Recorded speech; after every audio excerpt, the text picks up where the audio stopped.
Assalamualaikum warahmatullahi wabarakatuh. Bismillahirrahmanirrahim. Alhamdulillahirabbil alamin. Anak-anakku semuanya, apa kabarnya di rumah? Tentunya semuanya baik-baik saja dan mohon tetap berada di rumah mengikuti anjuran dari pemerintah learn from home. Juga anak-anak mohon tetap di rumah menjaga kesehatan, mengikuti aturan pemerintah terkait protokol kesehatan.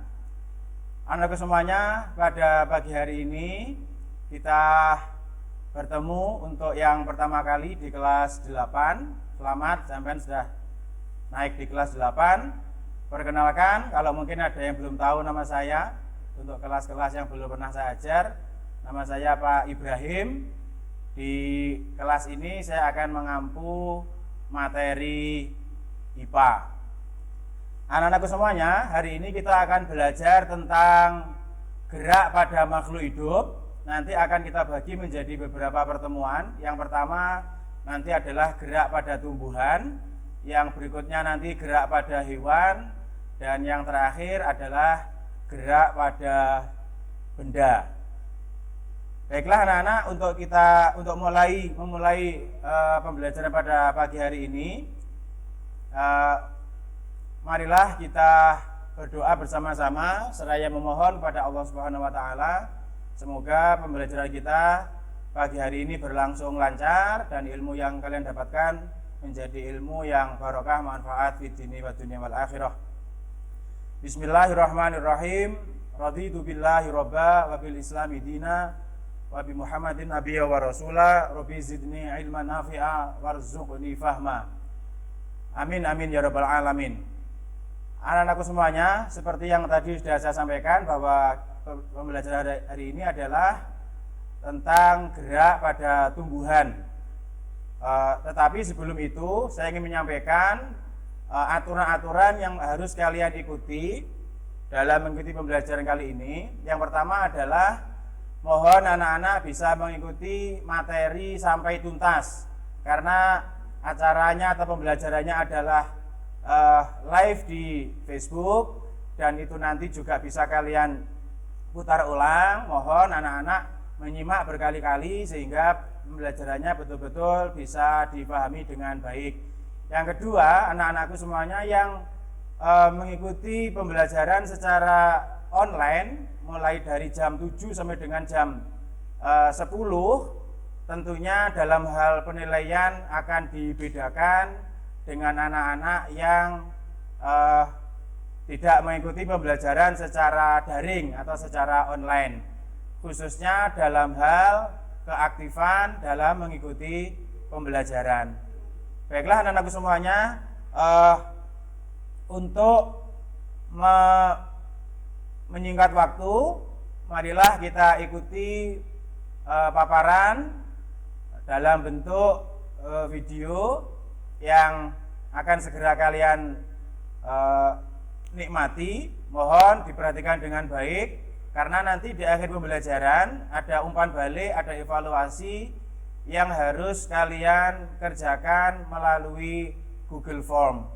Anak-anak yang sudah mengumpulkan tugas melalui Google Form, nanti otomatis dia akan dianggap tugasnya atau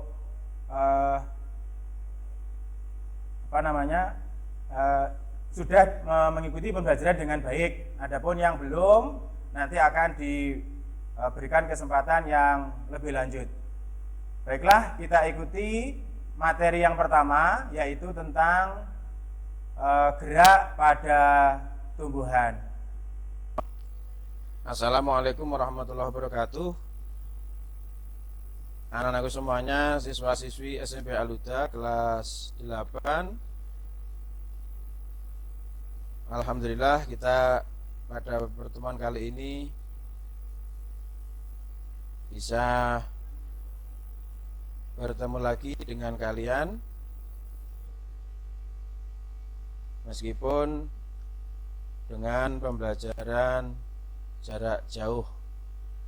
Pada pertemuan kali ini kita akan belajar mengenai gerak pada makhluk hidup bagian yang pertama. Anak-anakku semuanya, tahukah kalian bahwa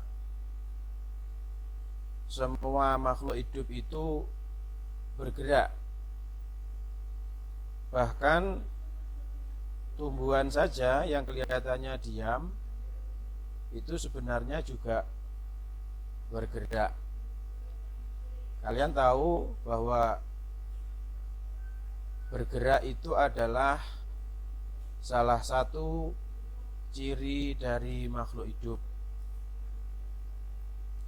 Tetapi dalam kenyataannya, dalam keseharian kita, tidak setiap gerak pada makhluk hidup itu dapat kita amati secara langsung.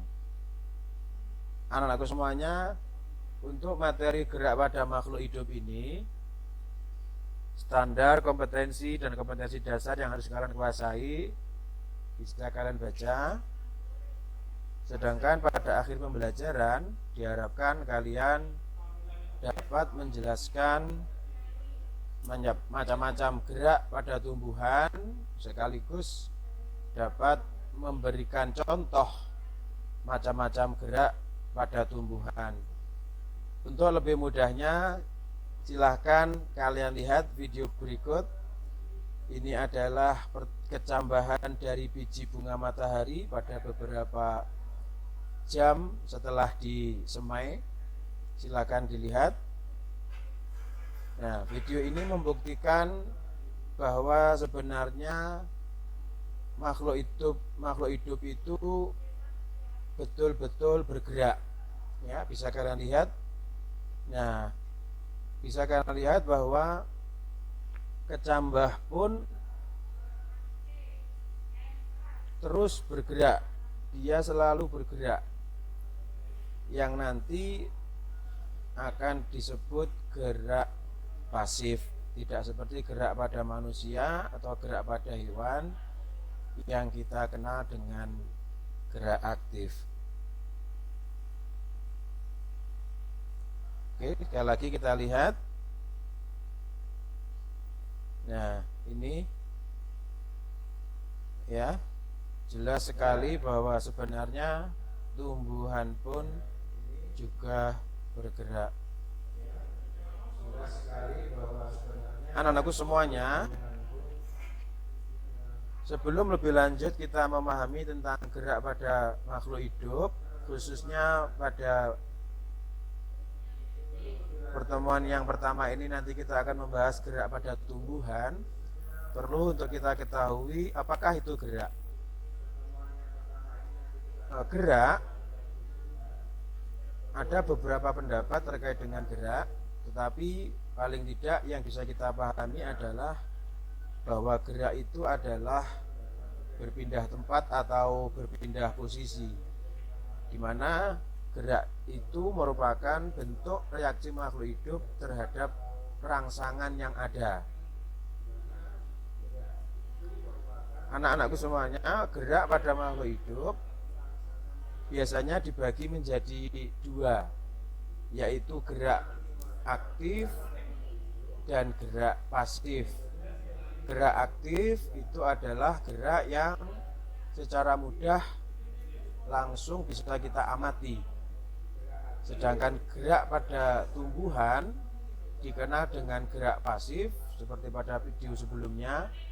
Kalau diamati secara langsung, itu akan sangat sulit untuk diamati. Tapi kita tahu dari video tadi sudah dibuktikan bahwa tumbuhan itu benar-benar bergerak.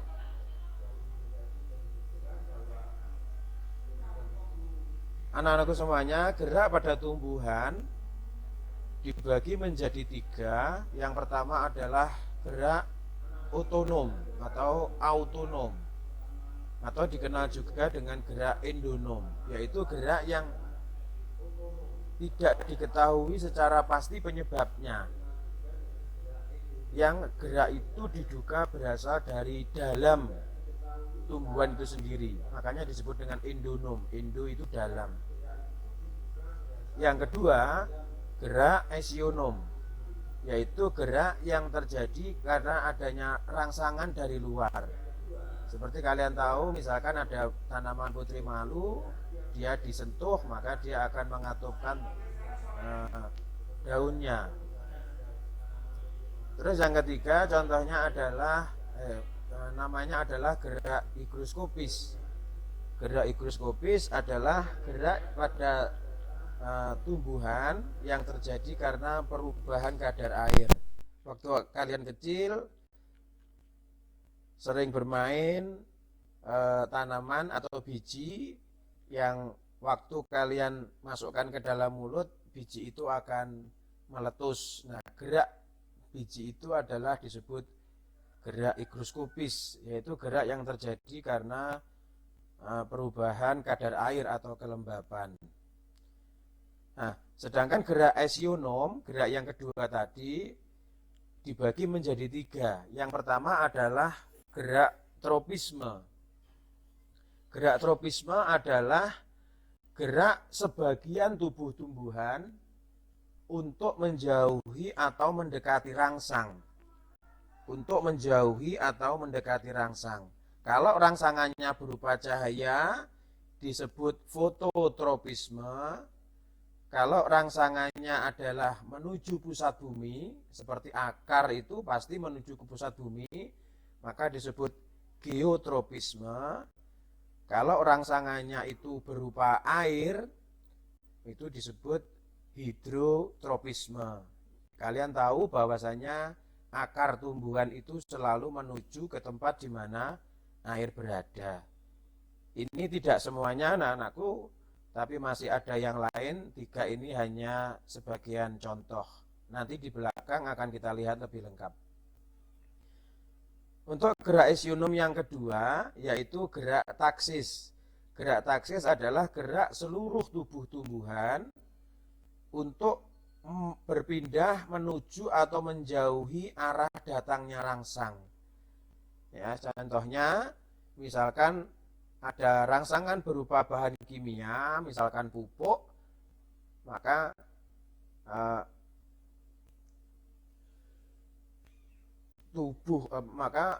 tumbuhan tersebut akan bergerak menuju ke arah situ. Itu namanya kemotaksis. Kalau fototaksis berarti jika rangsangannya berupa cahaya. Untuk yang berikutnya, gerak esionom yang berikutnya yaitu nasti, yaitu gerak bagian tubuh tumbuhan yang arah geraknya tidak dipengaruhi oleh rangsangan. Ada beberapa contoh atau dibagi menjadi beberapa contoh, yaitu yang pertama seismonasti, jika rangsangannya berupa sentuhan. Jika disentuh maka dia bergerak. Di sini arahnya itu tidak dipengaruhi oleh arah rangsang. Misalkan kalian menyentuh daun putri malu, maka dia akan bergerak sesuai dengan yang seharusnya. Tapi meskipun kalian sentuh dari bawah, dari atas, dari samping, sama saja, tidak ada bedanya. Yang kedua adalah niktinasti, jika rangsangannya adalah berupa suasana malam, kalau dia malam hari baru bergerak. Atau termonasti, yaitu rangsangannya berupa perubahan suhu. Itu tiga macam gerak esionom. Untuk yang berikutnya, bisa kita lihat peta konsep terkait materi hari ini atau materi pada pertemuan kali ini, yaitu bisa kalian baca dengan mudah. Kalau gerak pada tumbuhan itu dibagi tiga ya tadi, ini kurang satu. Higroskopis nomor 1, nomor 2 esionom, nomor 3 gerak endonom. Nah, masing-masing bisa kalian lihat sendiri pembagiannya. Tropisme itu ada berapa atau ada beberapa macam, tapi ini juga tidak semuanya anak-anak semuanya. Nanti bisa kalian baca lebih lanjut apa saja masing-masing apa? Contohnya.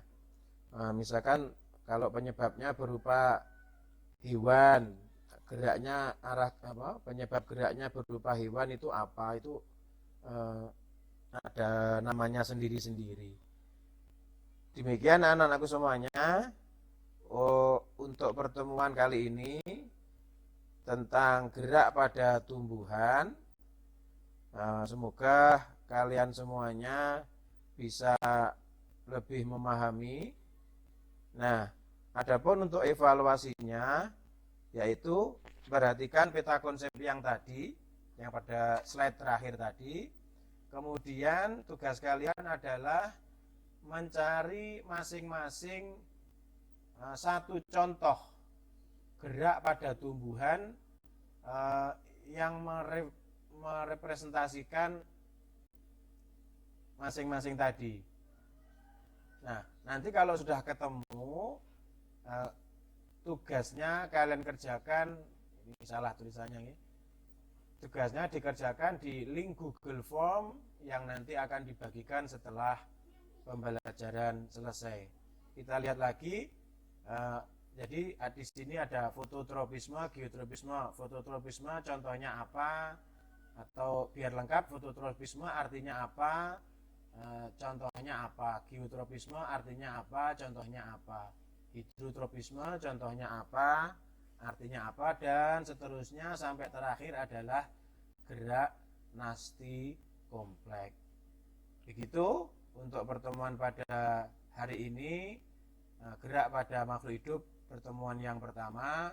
Semoga tidak ada kesulitan. Kalau nanti ada kesulitan bisa menghubungi saya langsung di nomor 0857 355 92392. Kita akhiri pembelajaran kali ini dengan membaca hamdalah. Alhamdulillahirabbil alamin. Ihdinas siratal mustaqim. Wassalamualaikum warahmatullahi wabarakatuh. Demikian anak-anak semuanya. Kalau mungkin kalian masih kesulitan memahami, mohon untuk diputar ulang lagi sehingga kalian benar-benar paham. Tapi kalau nanti tetap masih ada kesulitan, bisa langsung menghubungi nomor WA saya yang dimana nomornya sudah tampil di layar, juga tadi sudah saya sampaikan lewat video di depan. Terus untuk tugasnya mohon dikumpulkan maksimal 1 minggu ke depan atau sampai dengan pertemuan IPA berikutnya atau dari hari Sabtu depan. Terus anak-anakku semuanya yang mungkin masih bingung, bisa juga mencari sumber referensi lain. Mohon dimanfaatkan semua sumber yang ada, bisa dari buku, bisa dari internet, atau mungkin bertanya kepada kakak atau orang tua di rumah. Yang jelas semua tugas harus selesai. Demikian yang bisa saya sampaikan. Semoga pembelajaran ini sedikit ada manfaatnya. Ihdinas siratal mustaqim. Wa'alaikum minkum. Wassalamualaikum warahmatullahi wabarakatuh. Dadah.